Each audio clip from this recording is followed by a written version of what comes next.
Trina Candaza sobrang hinangaan ang pagiging mature pagdating sa co-parenting nila ni Carlo Aquino. Inaming wala na siyang nararamdamang galit ngayon at mas focus sa kanyang pagiging mabuting ina kay Baby Mitty. Maraming netizens ang talagang sobrang humanga sa maturity ni Trina Candaza sa kanilang co-parenting setup ni Carlo Aquino.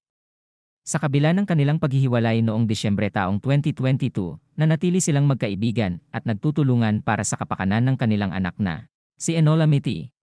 Noong Mayo, magkasama silang dumalo sa moving up ceremony ni Mitty na nagpapakita ng kanilang commitment sa pagiging magulang.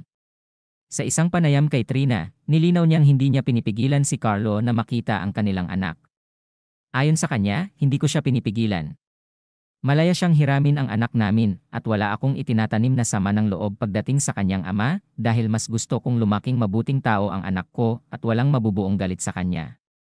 Sa kabila ng mga pagsubok, ipinapakita ni Trina ang kanyang maturity at dedikasyon bilang ina na siyang hinahangaan ng marami at marami ang nagsasabing mas may deserving nga ng kanyang love at ibibigay din yun sa kanya ng Panginoon sa tamang panahon, ngunit sa ngayon ay wala pa nga din sa kanya ang pagkakaroon ng new love life dahil mas inuuna niya ang kapakanan ng kanyang anak sa ngayon. At talagang nagsisikap siyang mapabuti ang future nito kung kaya't marami nga siyang mga pinagkakaabalahan.